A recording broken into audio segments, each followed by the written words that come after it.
toi la gloire, ô ressuscité. À toi la victoire pour l'éternité.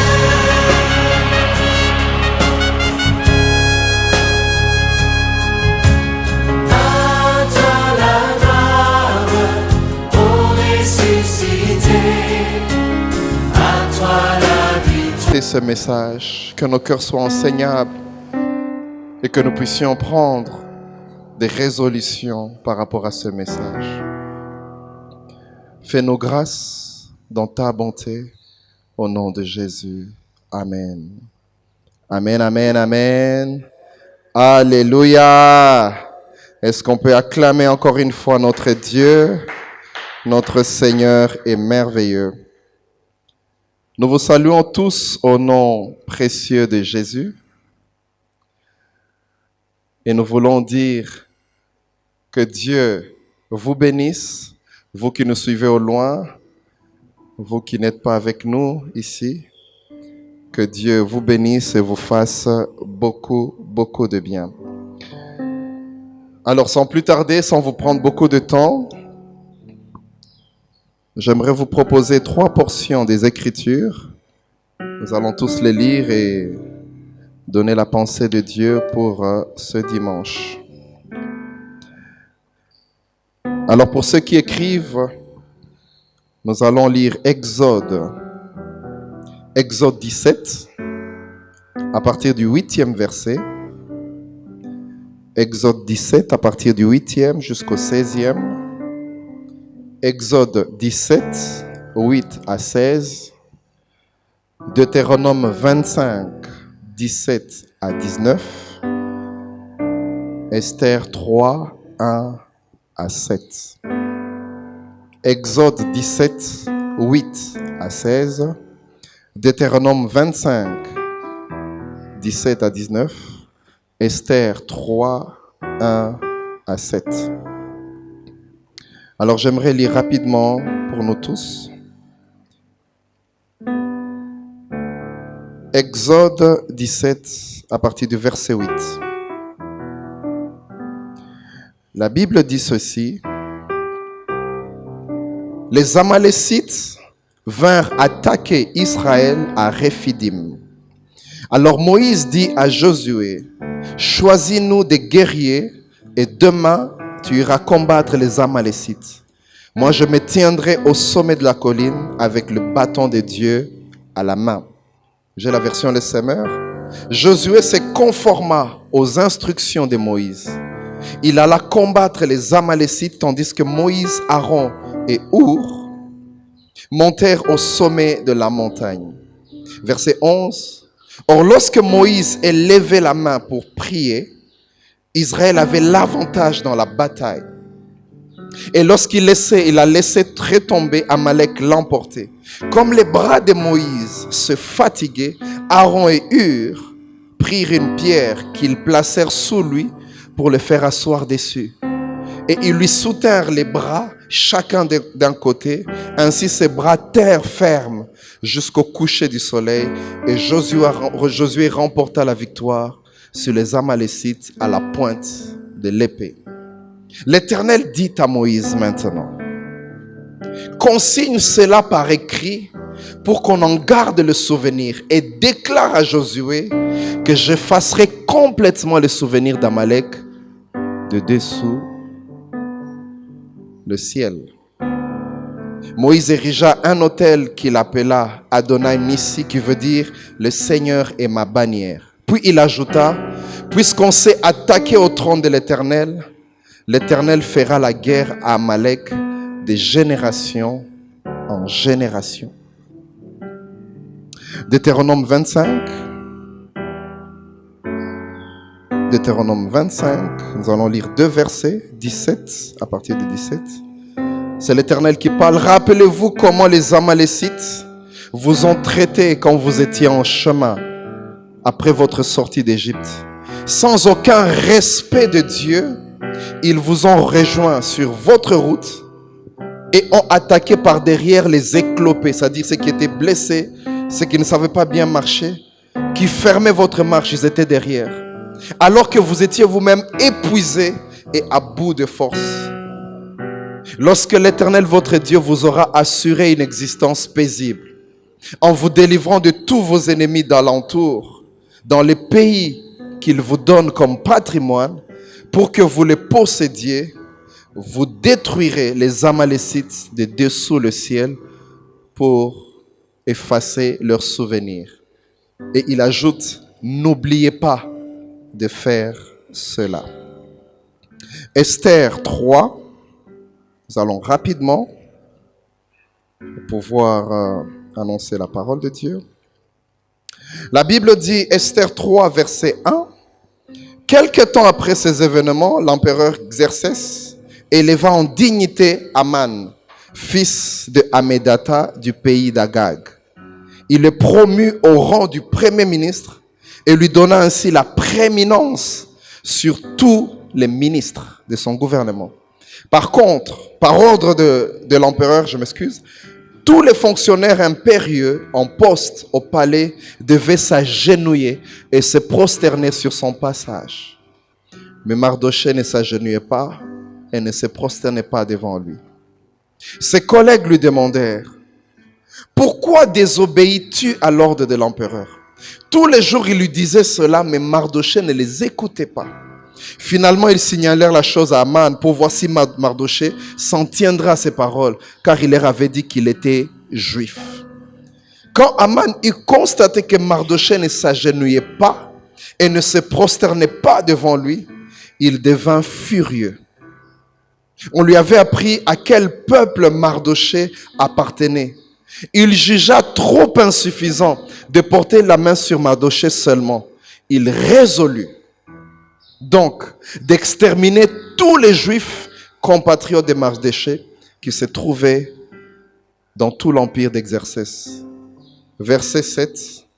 Le premier mois, c'est-à-dire le mois de Nissan de la 12e année du règne d'Exercès, Aman fit tirer au sort ce qui se dit le pour, en passant en revue un jour après l'autre, un mois après l'autre, et le sort tomba sur le 12e mois, qui est le mois d'Adar. Alléluia. Frères et sœurs, j'aimerais en ce jour vous entretenir sur un thème. L'esprit d'Amalek. L'esprit d'Amalek. Le message de ce jour, de ce dimanche, est un message qui s'inscrit dans l'époque et la période que nous traversons aujourd'hui. Une pensée prophétique, une révélation qui va nous emmener à la prière. Quand je parle d'esprit d'Amalek, je ne parle pas de l'esprit de quelqu'un qui est mort. Non. Quand je parle d'esprit d'Amalek, je parle d'une manière d'agir. Je parle d'un mode opératoire, d'une façon de faire. Et vous savez, la Bible utilise souvent cette expression pour identifier une façon de faire. Voilà pourquoi il a dit, en parlant de Jean-Baptiste, on dit qu'il viendra avec l'esprit d'Élie. Alléluia. Non pas qu'Élie va ressusciter, mais il agira, il fonctionnera comme Élie a fonctionné. Lorsque vous lisez dans Apocalypse, l'Esprit dit à l'Église, écoute, ce que j'ai contre toi, c'est que tu laisses la femme Jézabel enseigner. Ça ne veut dire pas que Jézabel est ressuscitée. Ça veut dire qu'il y a quelqu'un qui est en train de fonctionner avec la manière de faire qui s'identifie à la façon de faire de Jézabel. Et quand je parle d'esprit d'Amalek, je parle tout simplement d'une manière d'agir, une manière de faire. Et j'aimerais vous dire que cette manière de faire est en train de fonctionner dans cette période de confinement.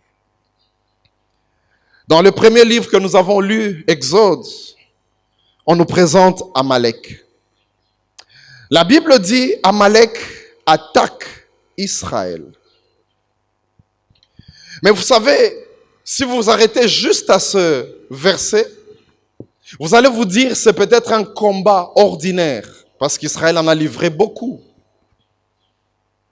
Mais la suite de la lecture, dans Exode 17, je veux dire, on nous montre la particularité du combat et la particularité de l'ennemi.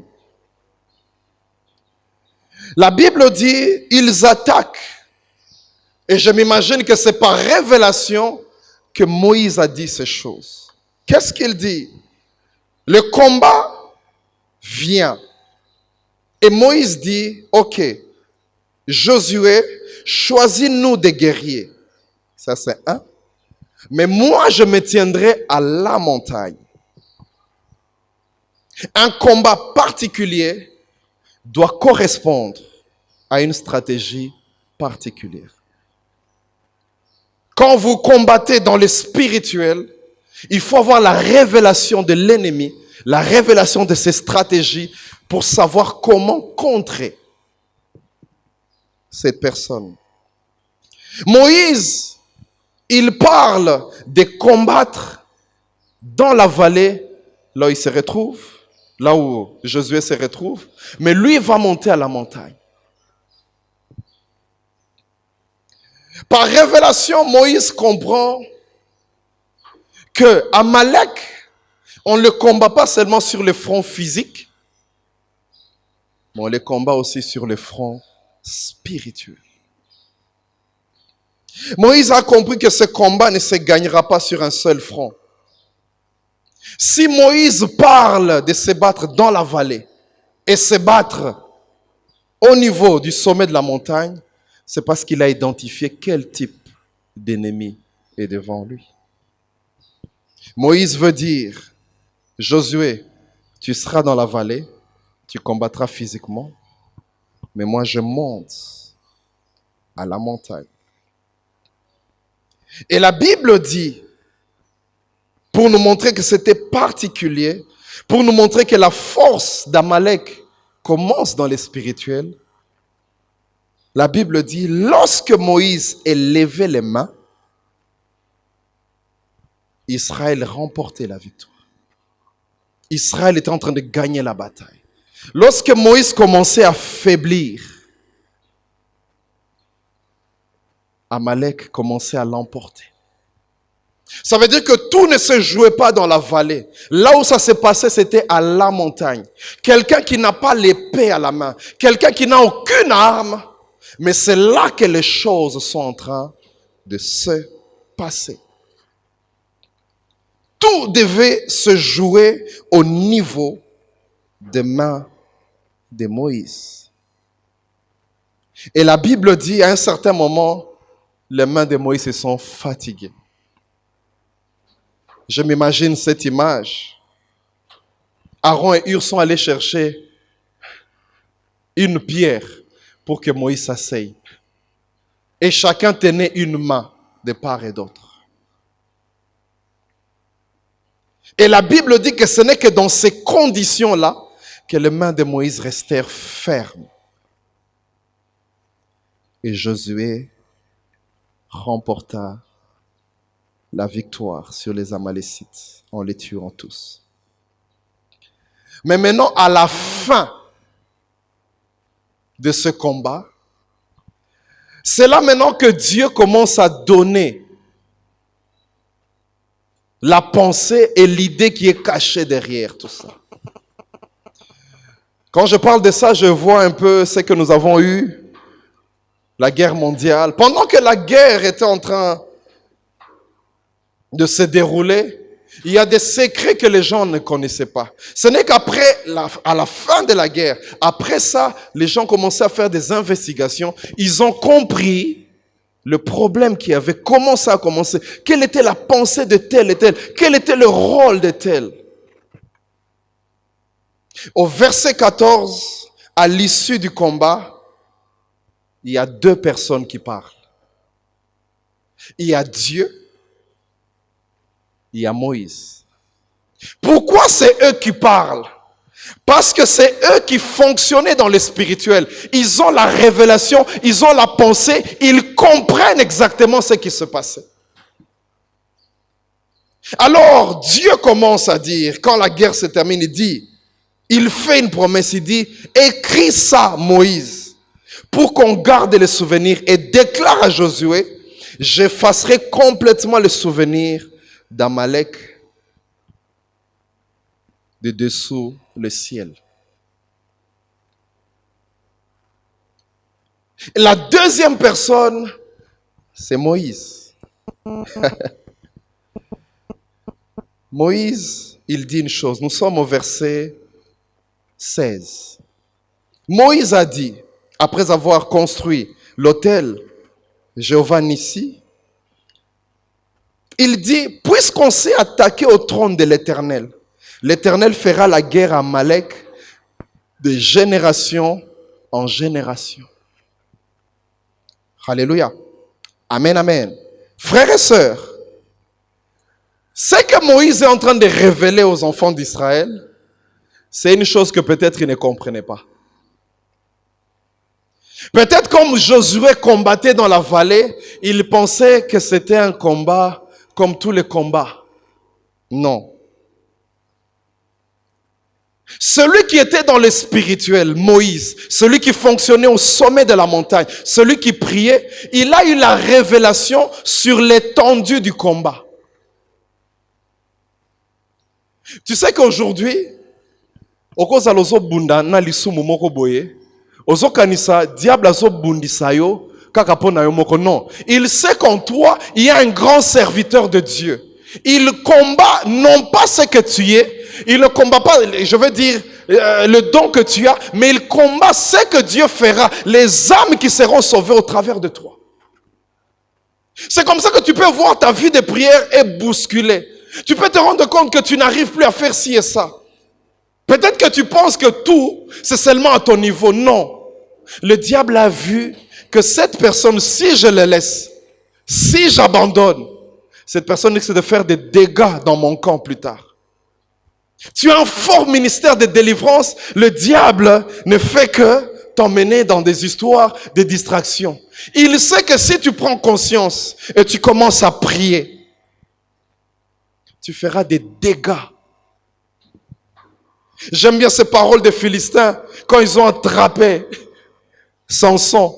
Ils ont révélé ce qui s'est passé. Ils disent, nous avons finalement capturé celui qui multipliait nos morts. Celui qui nous massacrait, c'est celui-là. C'est celui-là qui travaillait. Voilà pourquoi on cherchait Samson. Moïse, il fait une révélation très forte. Dans ses paroles, il veut dire deux choses. J'aimerais juste mentionner deux choses. La première chose, il veut dire, ne voyez pas ce combat comme ça. Si aujourd'hui je parle à un serviteur de Dieu, si tu es combattu, ne vois pas juste le combat limité à toi. Non. Il dit, vous avez vu juste un combat dans la vallée. Mais il révèle une chose, il dit, on s'est attaqué au trône de l'Éternel. Ah bon? Mais nous étions dans la vallée. Il ne savait pas que le combat ne s'arrêtait pas dans la vallée, mais on essayait d'attaquer le trône de l'Éternel. C'est comme quelqu'un peut te dire, comment on bitumboza nango? Bazo bundisa yote, mais bazo bundisa RDC. Ça dit, Ngai n'a pas représenté RDC. Ça veut dire que dans l'avenir, Dieu sait qui tu seras. Dieu sait comment les choses se passeront. Pour Josué, c'était un combat dans la vallée. Juste un combat. Mais celui qui était sur la montagne, Dieu lui a ouvert les yeux. Pour voir que le combat ne s'arrêtait pas là. Il révèle en disant, on s'est attaqué au trône de l'Éternel. La deuxième chose, il dit ceci, L'Éternel fera la guerre à Amalek de génération en génération. Il veut dire, écoutez, Amalek n'est pas seulement un peuple, mais c'est aussi un esprit, dont les combats s'étalera de génération en génération. Frères et sœurs, quelqu'un aujourd'hui peut se poser la question, pourquoi Amalek a attaqué Israël? Pour ceux qui sont lecteurs de la Bible, ils vont se rendre compte que ça s'est passé juste à la sortie de l'Égypte. Juste au moment où ils étaient en train de fêter la victoire en sortant. Le tout premier peuple qui a attaqué Israël, c'était Amalek. Pourquoi? Quel est le but d'Amalek? J'aimerais vous le dire de manière simple. Le but d'Amalek, c'est tout simplement combattre les projets de Dieu. C'est tout simplement ça le but. C'est que Dieu veut faire ce qu'il a planifié. Amalek, dans son cœur, il veut combattre. Il ne veut pas que Dieu puisse réaliser ses projets. Il ne veut pas que Dieu puisse accomplir les projets. Et vous voyez dans Deutéronome, Dieu explique. Il dit ceci, rappelez-vous des Amalécites, comment ils vous ont traité après votre sortie d'Égypte. Il dit, sans aucun respect de Dieu, ils vous ont rejoint sur votre route. J'aimerais vous dire, Amalek ne résidait pas dans la terre promise. Les enfants d'Israël n'avaient pas besoin de récupérer les territoires d'Amalek, non. Ils étaient sur leur chemin. Ils étaient en train d'aller ailleurs. Mais Amalek n'aime pas que le projet de Dieu se réalise. Si Amalek est venu combattre Israël, Israël ne l'a jamais attaqué. Non. Israël n'est jamais venu attaquer. Non. Il était en train de passer. Il dit, il vous a rejoint sur votre route. Frères et sœurs, ils vous ont attaqué. La Bible dit par derrière, ils ont commencé par les écloper. Les gens qui étaient blessés sur le chemin. Les gens qui ne pouvaient pas marcher vite. Ça, c'est Amalek. Le projet de Dieu. Israël vient de quitter. Israël ne veut pas prendre leur territoire. Mais Amalek les attaque. Amalek n'aime pas là où il y a la paix. Nous allons le dire encore plus après, mais vous allez vous rendre compte qu'à chaque fois que le peuple de Dieu, à chaque fois qu'une famille qui craint le Seigneur, à chaque fois que ceux qui révèrent Dieu sont dans le bonheur et la paix, Amalek cherche toujours à combattre. Ils étaient dans leur joie, en train d'avancer. Ils veulent arrêter. Vous êtes sortis de l'Égypte? Ok. On verra si vous entrerez à Canaan. Comme certaines personnes leur ont dit, ok, vous êtes mariés. Nous verrons si vous aurez des enfants. Ça veut dire Amalek cherche toujours que les enfants d'Israël, que les enfants de Dieu pleurent. Que le projet de Dieu ne se réalise pas. Son but principal, c'est de combattre l'œuvre de Dieu. Et son œuvre fonctionne comment? Comment est-ce qu'Amalek fonctionne? Amalek attaque toute personne impliquée dans l'accomplissement du projet de Dieu. Toutes ces personnes. Et vous allez vous rendre compte que pour Amalek, les favoris, ses ennemis favoris, ce sont les personnes clés dans l'accomplissement d'un projet de Dieu. Tu verras dans une famille, Amalek attaquer un père. Vous êtes bien à la maison avec votre femme, vous travaillez, vous revenez, vous vivez bien, vous avez la paix à la maison. Amalek s'est dit, pour détruire cette paix, je vais envoyer une jeune fille qui va aller séduire cet homme. Pour détruire une église, Amalek attaque le pasteur. Il lui envoie quelque chose et vous serez dispersés.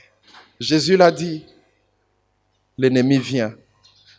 Dans sa pensée, il dit, je frapperai le berger et les brebis se disperseront. Amalek, il frappe les autorités. Il frappe les institutions. C'est là qu'il fonctionne. Parce qu'il sait que si je touche à ceux qui commandent, à ceux qui dirigent, le reste, ça sera facile. Il y aura un impact plus grand. Amalek, il va plus loin. Et pour aller plus loin, il touche ceux qui peuvent décider sur le sort d'un peuple, sur le sort d'une famille, sur le sort d'une église. La Bible dit dans 1 Chronique 21, le tout premier verset, Satan s'éleva contre Israël. Ça, c'est la première phrase. La phrase qui suit, la Bible dit, il excita David à faire les dénombrements. Le but, c'est tuer. Le but, c'est de massacrer Israël. Il se lève contre Israël, mais il dit non. Pour mieux frapper, j'aimerais toucher celui qui décide sur le sort de ce peuple. La Bible dit un jour, David se lève, il dit, ok, nous allons faire les dénombrements. Quand il dit ça, vous savez que le diable, avec cet esprit d'Amalek, peut même toucher le plus saint d'entre vous, le plus fort, celui qui se maintient. Faites attention. Les gens s'étonnent, ils se rendent compte que David, il veut faire les dénombrements, quelque chose que Dieu avait interdit. Il donne des ordres, allez faire ça. Joab lui dit, David, avant que j'aille, est-ce que tu réalises que c'est un péché que tu veux commettre? Est-ce que tu réalises que ce que tu veux faire n'est pas bon? Dieu l'a déjà interdit. La Bible dit, David s'imposa en tant que roi. Tu vas le faire. Joab ne comprend pas. Qu'est-ce qui se passe avec David? J'aimerais te dire, mon frère et ma soeur, quand tu te rends compte qu'il y a des activités pas normales, que ce soit dans ton église, dans ton foyer, que ce soit dans ton pays, tu te dis, mais normalement, mais comment les gens peuvent prendre une telle décision? Pense à ce que je te dis ce matin, Amalek. Alléluia. Lorsque Joab allait faire, il a obéi à l'ordre. La Bible dit, il a compté, mais il a fait le travail de manière négligente. Parce qu'il ne comprenait pas David. Il a fait simplement parce que c'est le roi qui a dit. Mais la Bible dit, Dieu s'est levé et il y a eu 70 000 personnes qui sont mortes. 70 000. C'est le jour où Dieu a dit à David, tu vois, tu as péché. Choisis toi-même 3. Entre ces 3 fléaux, qu'est-ce qui va t'arriver?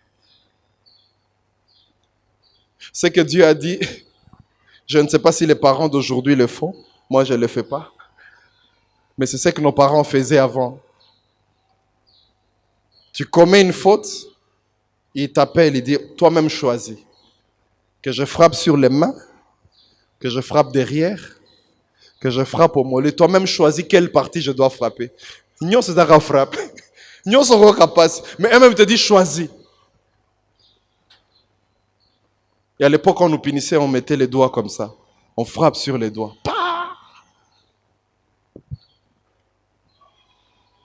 Il y a eu 70 000 personnes qui sont mortes. Le diable a opéré comment? il est allé toucher David. Vous allez comprendre pourquoi est-ce que je vous parle de ces choses. La Bible dit dans 1 Timothée 2:1, avant toute chose, en premier lieu, priez pour les autorités. Priez pour ceux qui ont des parcelles de responsabilité.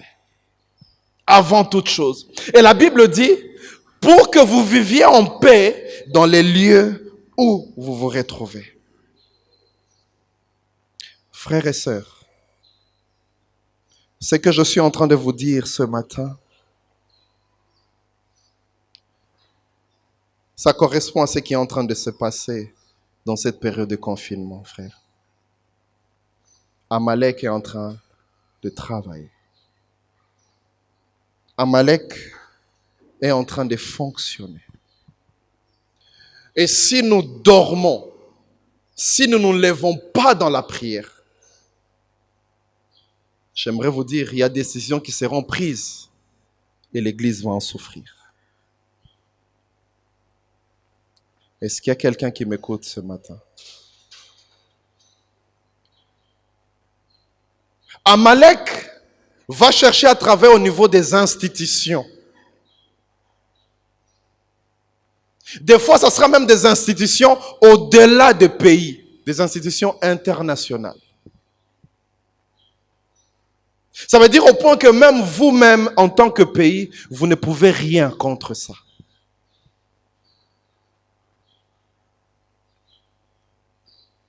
Quand il va prendre des décisions, là où il est en train de toucher, là où il est en train de travailler, nous qui sommes en bas, nous allons subir. Ce matin, je suis venu réveiller quelqu'un. Je suis venu dire à quelqu'un, ces temps de confinement, il y a des choses qu'Amalek est en train de faire. Imagine-toi, on dit, ok, déconfiner le pays. Les écoles, ok, reprenez, tout le monde reprenez. Mais les églises, vous n'aurez que 20 personnes dans tous vos cultes, pas plus. Vous allez vous réveiller, pouf, il y a une décision qui sort. Ok, les églises ouvrent, mais pas plus de 20 personnes. Comment vous faites?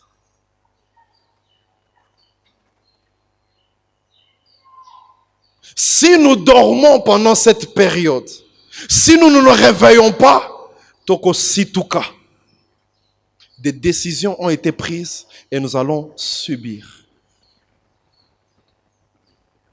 Frères et sœurs, les temps de confinement que nous avons maintenant, ce n'est pas un temps pour dormir. Non. Ce n'est pas un temps pour se distraire. Ce n'est pas un temps de relax, frères et sœurs. Parce que pendant que nous sommes tels que nous sommes, vous savez que l'Église a commencé à prendre de l'ampleur, a commencé à évoluer. Mais il y a cette flamme-là que le diable cherche à étouffer. Déjà, toi-même, quand tu vois comment tu vis ces temps-ci, tu te rends compte que peut-être tu n'as plus la flamme d'avant. Tu ne pries plus comme avant. Tu n'as plus le réflexe des choses de Dieu. Il y a même des prophètes qui ne voient même plus. Ils ne savent même plus ce qui se passe. Qui n'entendent même plus. Frères et sœurs, Amalek va travailler au niveau des institutions, au niveau des autorités, au niveau des lois, pour faire subir à l'Église et aux enfants de Dieu des choses. Mon frère et ma sœur, le dernier passage que nous avons lu, c'est par là que je vais m'arrêter. On nous parle d'Esther, une femme qui nous inspirera toujours. La Bible dit Esther était une orpheline de père et de mère qui a été adoptée par son cousin. Je m'imagine qu'il était plus âgé parce qu'il l'a adoptée comme fille. Et avec les circonstances, la reine Vachi, qui désobéit à son mari, et on cherche une nouvelle femme, et le sort tombe sur Esther. Esther se retrouve reine. Quand je parle d'Esther, je ne vais pas aborder son livre comme on l'a toujours fait d'habitude, mais je vois l'Église. À un certain moment, l'Église était orpheline sur terre. Personne ne la soutenait. Il y a un temps où quand on parlait d'un frère en Christ, d'un pasteur, on pensait à un pauvre, on pensait à quelqu'un qui n'a rien. Quelqu'un qui n'a aucune voix. Mais petit à petit, par la grâce de Dieu, l'Église a commencé à monter en puissance. Au point qu'aujourd'hui, il y a des politiques qui consultent les pasteurs. Il y en a même qui se retrouvent comme conseillers. Aujourd'hui, dans les églises, on voit même des grandes autorités venir prier, donner leur dîme, être des fidèles d'une église. Il y a quelques années, ce n'était pas possible. Esther ressemble à l'église aujourd'hui. Aujourd'hui, l'église est près du roi. Aujourd'hui, l'église a un mot à dire. Et vous allez vous rendre compte les jours où il y a eu une complicité pour tuer, une conspiration, je voulais dire, pour tuer le roi. Mardoché l'a su. Il a dit à Esther, Esther a dit au roi.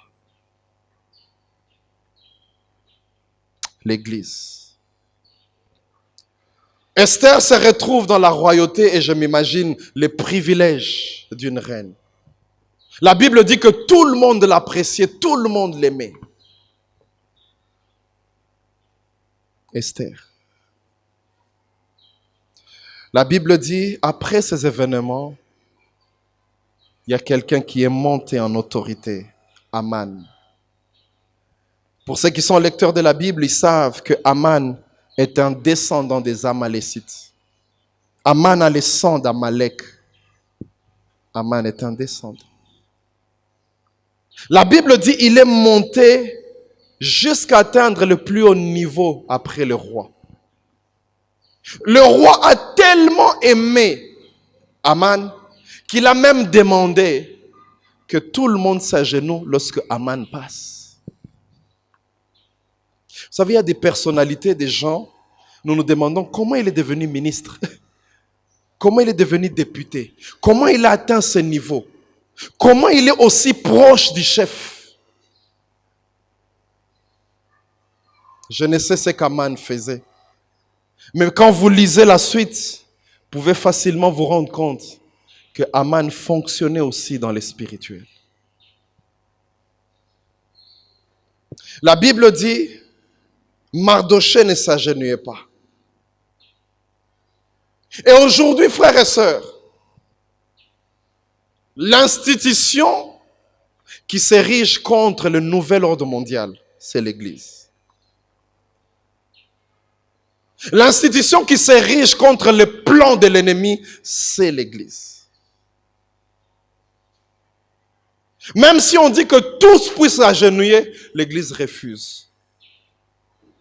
On dit que tout le monde accepte le mariage homosexuel. L'Église refuse, ne s'agenouille pas. On demande que tout le monde puisse accepter telle ou telle autre chose. L'Église dit non, ce n'est pas dans la parole de Dieu. L'Église. Et ça dérangeait Aman. Pourquoi ce petit n'arrive pas à le faire? C'est la colère que l'ennemi a vis-à-vis de l'Église. Je suis en train de t'ouvrir les yeux. Et la Bible dit, quand on a appris à Aman que Mardoché était un juif, la Bible dit, Aman a trouvé que c'était rien de s'attaquer seulement à Mardoché, mais qu'il devait tuer tout le peuple juif. Et pour tuer le peuple juif, qu'est-ce qu'il fait? Il ne commence pas une guerre, non. La Bible dit, ils ont commencé à jeter le pour. Il a appelé des gens pour la divination. Il a appelé des gens, c'était des sorciers. C'était une histoire occulte qui se faisait. On était en train de voir quel jour nous pouvons saisir le cœur du roi afin qu'il accepte nos recommandations. Ce sont des choses qu'on a apprises dans notre pays. Il y a des subalternes comme ça. Pour que le chef puisse accepter certaines choses, il va voir les féticheurs. On dit, il travaille le cœur du chef. Il y a des endroits, il y a des gens qui n'ont pas de postes élevés. Non. Mais quand le chef veut parler, le chef le regarde d'abord. Ah, mais pourquoi est-ce que le chef suit toujours cette personne? Vous ne savez pas ce qu'il a déjà travaillé dans le cœur du chef. Ce qu'il est en train de parler. La Bible dit, on jetait chaque jour le sort pour savoir quel jour l'esprit du roi sera entre nos mains. La Bible dit, c'est tombé sur le 12e mois. Et quand Aman était en train d'aller proposer ça, il savait que dans le spirituel, j'ai déjà travaillé. Et voilà, il y a cette décision qui sort partout, dans tous les royaumes, qu'on puisse exterminer les Juifs. Pourquoi? Parce qu'ils ont une culture différente, parce qu'ils adorent un Dieu différent. Les Juifs n'ont pas interdit à Aman de prier son Dieu. Mais ils trouvent simplement que ça les dérange parce qu'ils ne veulent pas s'allier à tout ce que tout le monde fait. L'Église, c'est la seule institution qui refuse ce que le monde est en train de faire. C'est la seule institution qui refuse de pactiser avec le monde. Quand tu vois une église commencer à pactiser avec le monde, en train de se plaire avec le monde, elle n'est plus avec le Seigneur.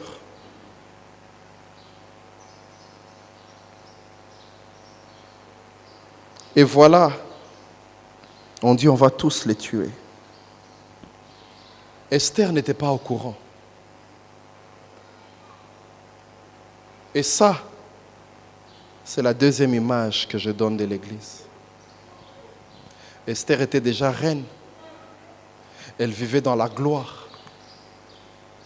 Et ce qui m'étonne, frères et sœurs, quand on est venu dire à Esther, va voir le roi, Esther dit, Mardoché, ça fait 30 jours que je n'ai pas vu le roi.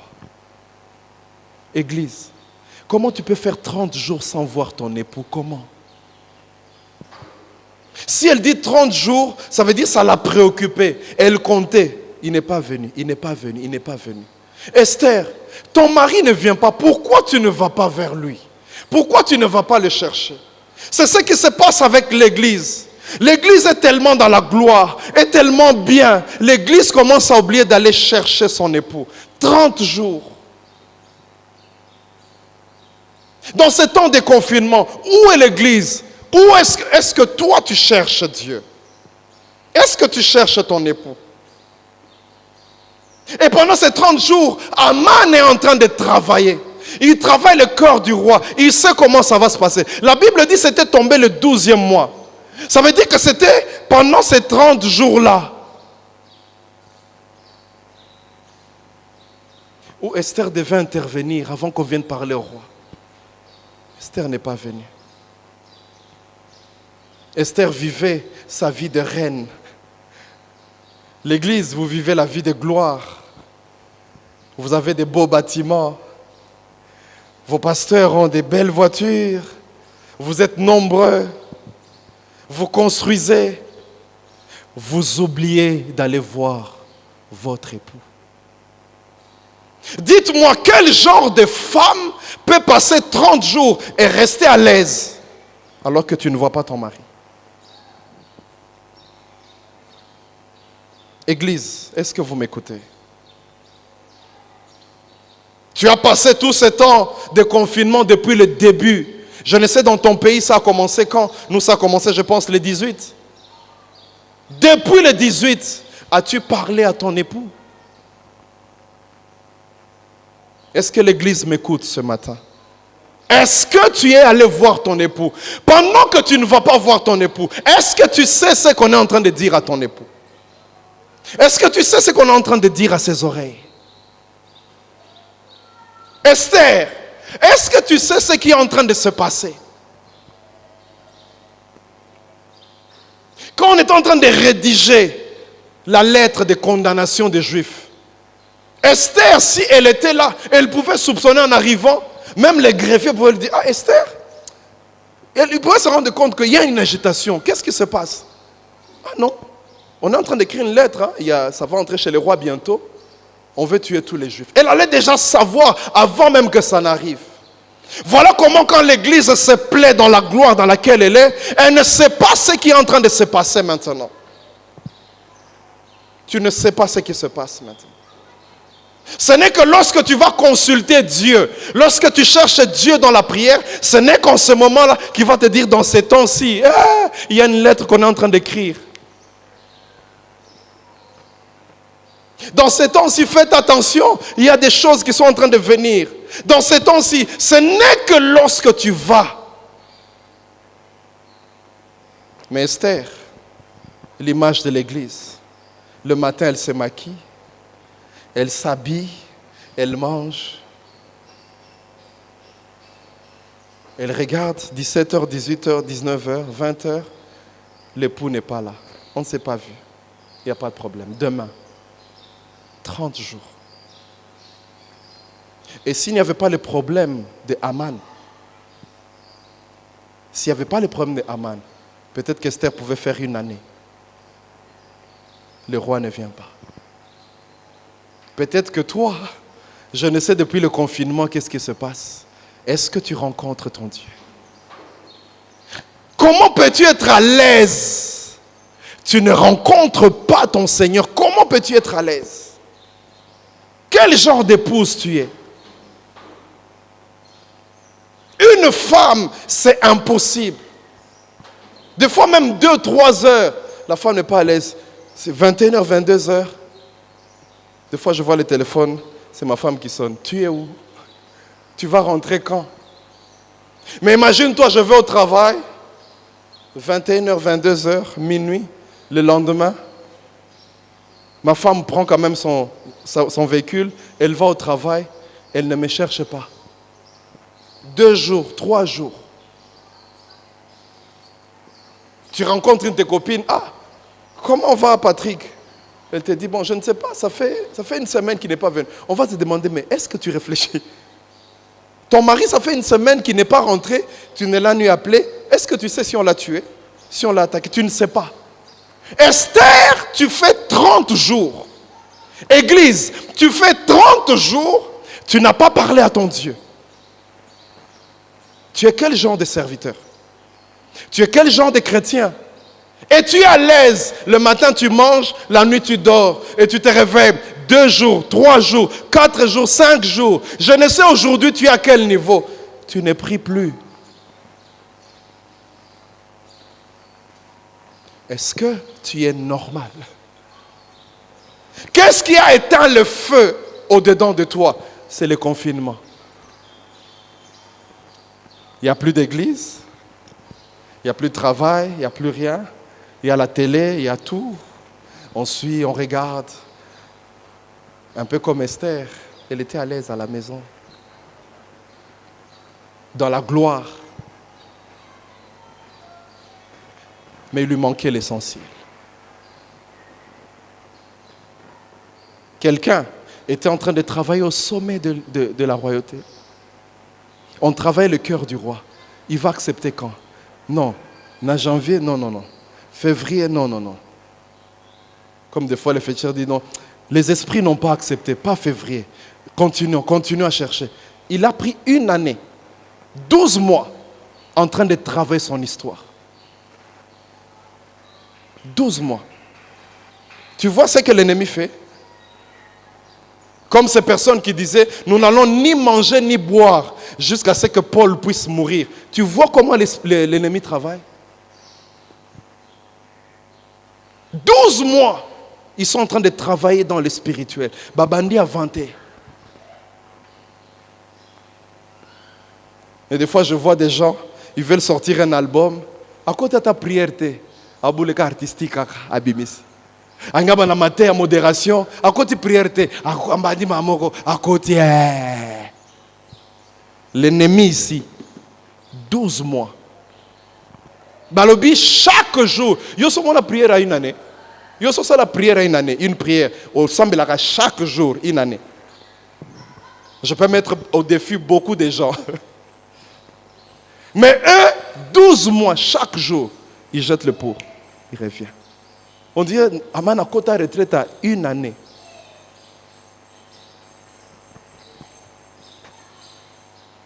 On est venu informer. L'information est venue d'ailleurs. C'est triste lorsque l'Église, les informations que tu reçois, les soit de France 24, les à la télévision, RFI, ce sont les seules informations que l'Église a aujourd'hui. Est-ce que tu as les informations du ciel? Est-ce que tu as les informations d'en haut? Aujourd'hui, quand tu paniques, c'est parce qu'on vient de te dire, dans votre pays, il y a tel nombre de cas. C'est là que tu paniques. Ce sont les seules informations que tu as, Église. Au-delà de ça, ne penses-tu pas qu'il y a d'autres informations qui viennent du ciel? Esther, à l'aise. Mais je bénis Dieu. Ce jour-là, Mardochée a envoyé un message à Esther. Il lui a dit, Esther, si tu ne le fais pas, le salut d'Israël viendra d'ailleurs. J'aimerais vous dire, Dieu n'abandonnera jamais son Église. Jamais. Dieu n'abandonnera jamais le reste qui lui est fidèle. Jamais. Et Mardochée a ajouté une phrase, il dit, qui sait si c'est pour des temps pareils que tu es parvenu à la royauté?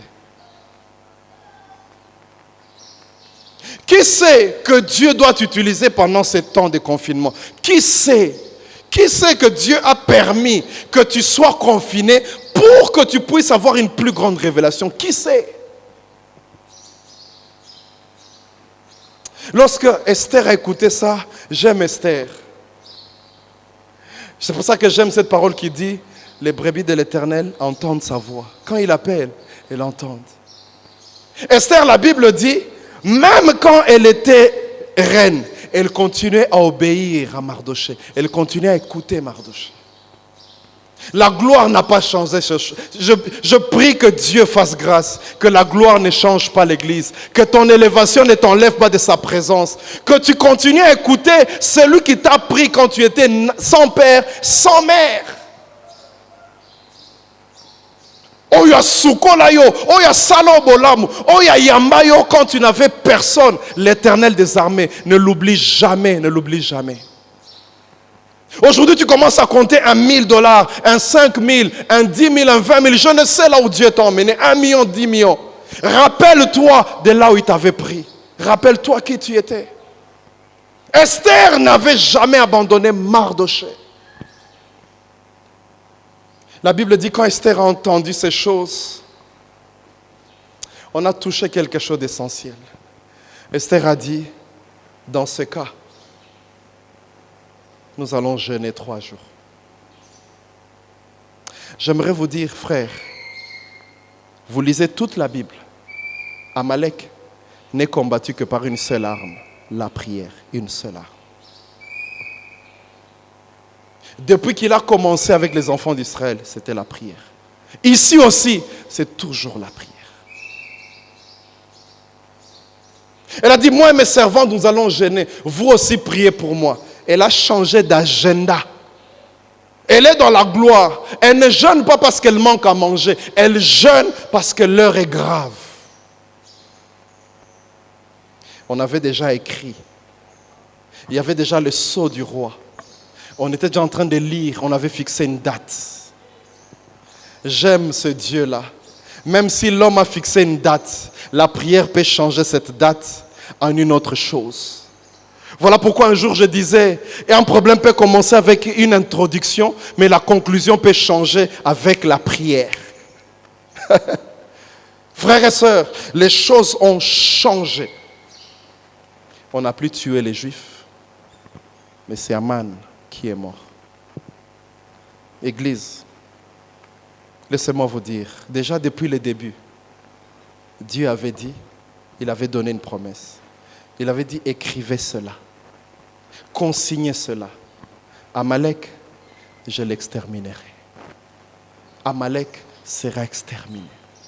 J'aimerais encourager l'Église aujourd'hui. Même si Amalek s'élève, il y a déjà une parole sur Amalek. Il sera exterminé. Alors quand tu pries, prie avec foi en sachant qu'il y a déjà une parole sur Amalek. Même si Amalek atteint les institutions, même si Amalek atteint les autorités, même s'il atteint je ne sais qui, j'aimerais vous dire, Dieu a déjà dit que ce ne sont pas les projets d'Amalek qui aboutiront, mais c'est les projets de l'Éternel. Il y mettra fin. Alléluia. Nous sommes dans un temps de 30 jours. Tu n'as pas vu l'époux. Ne sois pas à l'aise. Cherche Dieu. Cherche Dieu. Ne te plains pas de ce que tu vis. Ne sois pas ce genre d'épouse qui s'en fout que son mari ne vienne ou ne vienne pas. Non. Esther, comment tu peux vivre 30 jours, tu n'as pas vu ton chéri? La Bible dit, le roi aimait plus que tout le monde aimait Esther. Mais la personne oyebi alingakayo, mais azoya isusute. Est-ce que tu vas t'en foutre? Est-ce que tu vas dire, bon, je m'en fous, il va aller là où il ira et puis, non. Esther, ton mari, tu n'as pas parlé avec lui, Esther. 30 jours déjà. Ne sois pas à l'aise. Lève-toi dans la prière. Que Dieu bénisse sa parole. Nous allons demander à Maman Déo de venir pour clôturer ce moment. Alléluia. À toi la gloire, ô ressuscité. À toi la victoire.